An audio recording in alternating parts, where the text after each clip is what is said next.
આપણે એવો કંઈક વિડીયો બનાવીએ કે આપણો વિડીયો તરત વાયરલ થઈ જાય. સાચું યાર, આપણે પણ એવું કંઈ કરવું જોઈએ કે લોકો આપણને જોઈને હસે. અને વિડીયોનું ટાઇટલ પણ રાખી લઈએ, લવ ગુરુ ઓન ટેરેસ બીકોઝ માય દાદા છે. લાયો બાકીઓ લાયો. પણ એક વાત છે, જો બાપો પકડે ને તો વાઈફાઈ કાપી નાખે. ગેર સફા આ મોબાઈલનો ડાટા તાર બાપા ડાયફું કાપવા માટે રાખ્યું છે. એમાં જાઓ. બહુ સરસ બહુ સરસ બહુ સરસ. ટેરેસને તો તમે એ લોકોએ શૂટિંગનું સ્પોટ બનાવી દીધું છે ને. પપ્પા તમે અહીંયા? હા, જોવા આવ્યો તો. તમારા સરોવર જેટલા સબસ્ક્રાઈબરના વ્યૂ આવે છે તમારા વિડીયોમાં? કેટલા વ્યૂ આવે છે એમ કે જો મને. અમારા વિડીયોઝમાં કેટલા વ્યૂઝ છે કહું? તમારો વિડીયો પર આવી જશે, ગણી લો.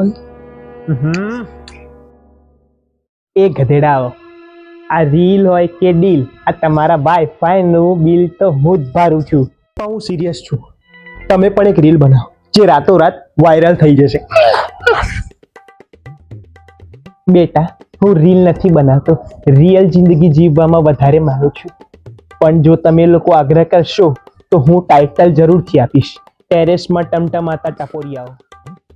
અમારા યુગમાં ટેરેસનો ઉપયોગ લખેલી ચિઠ્ઠીઓ પહોંચાડવા માટે ઉપયોગ થતો હતો અને આજકાલના યુગમાં ટેરેસનો ઉપયોગ ઇન્સ્ટાગ્રામ, ફેસબુક અને વોટ્સઅપના મેસેજ વાયા ટેલિગ્રામ મોકલવાનો રિવાજ આવી ગયો. બેટા, હું ઇન્ફ્લુએન્સર ને ઇન કંટ્રોલેન્સર છું. વાહ મારા ઝાકીર ખાન, વાહ, શું ન સમજાય એ વાત કરી. જો તમારા પણ બાપા આવી જ રીતના ટેરેસમાં રેડ મારતા હોય તો તમારો ફોન લેવો અને સીધો એરોપ્લેન મોડમાં મૂકી દેવો.